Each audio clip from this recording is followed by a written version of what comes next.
how you use your manpower. Everyone needs to know where their food comes from.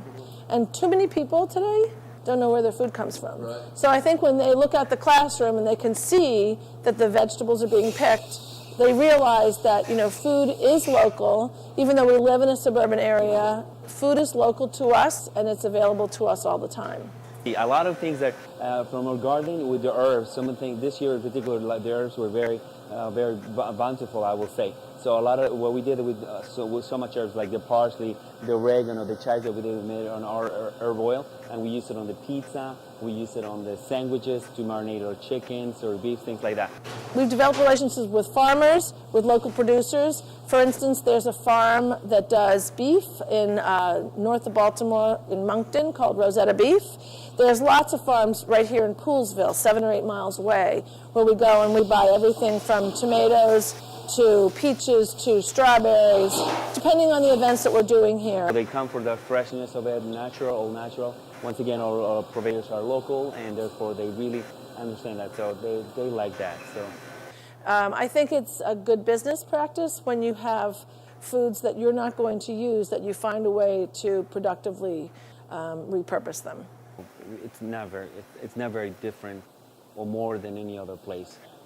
Price-wise and purchasing, it's very relative. I think the best point that we have here is that the administration has always been willing to give us what we need to make that move, because we do want to be a sustainable facility. As you know, when we did the parking garage, there was a modification made on that.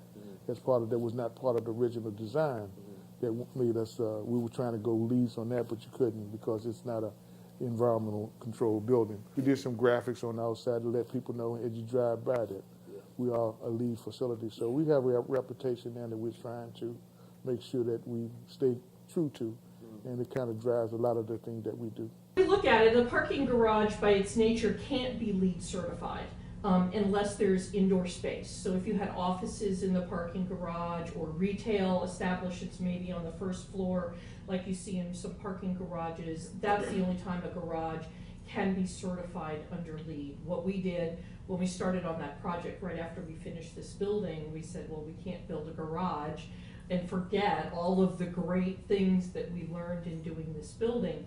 So everything from the construction process, recycling construction materials, the concrete that was used, the rebar that was used, there's rainwater capture system on the roof, you know, all of those sorts of things we put into that garage to not only take everything we had learned in this building, but also to add new things like an energy efficient elevator, LED lights. Recycling materials in the carpet that we have here because of oil gas and associated with that. Tandem system is a tandem carpet system that we use. One of the great things about that is the fact that we only use water to clean it. The building has been open now for 5 years, and you see very few spots in it because normally people don't understand that when you clean carpet and use the chemicals in it, when you use chemicals on the carpet, you really drive whatever's on the carpet into the fiber. Now when you're trying to pull it out, it's hard to get it out. If you never clean it, just only clean it with water and never use chemicals, then the water will draw everything out naturally. This is our green roof. It goes over 3 different parts of the building. The major benefit of having a green roof is energy savings. So the green roof keeps our building warmer in the winter and cooler in the summer. You'll see that the plants are mostly sedums and grasses and cacti. Obviously we did that, so it requires very little water. The plants are pretty much self-sustaining. For example, this is cacti. You see a lot of cacti on the roof, obviously because it doesn't require much water. And we have some grasses over there, some sedum. And all this black path that you see on the pathway is recycled rubber from tires.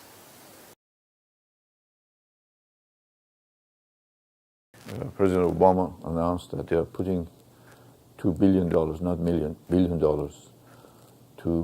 for the federal government buildings to change the lighting system and HVAC, heating air conditioning systems, to save energy.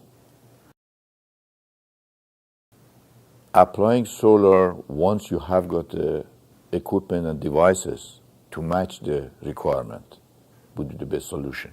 That's why I call it integrated solution. In other words, if your heating and air conditioning system and the lighting system is old-fashioned, the solar really doesn't help you that much. In other words, the break-even would be about 20 years. Okay. Whereas if you cut back and change the lighting system to LEDs and air conditioning systems, more efficient system, then within a couple of years, 3 years maximum, you can get the break-even. Remember plasma screens 5 years ago, 10 years ago? Yes. $15,000, $18,000 a piece. Yeah. Now you can get them, what, $500, $600 at Costco? Right. That kind of thing. So the lighting systems today, the LEDs, are very expensive. $20, $30, $40 each. But price will come down as the volume picks up. Okay. Economy of scale.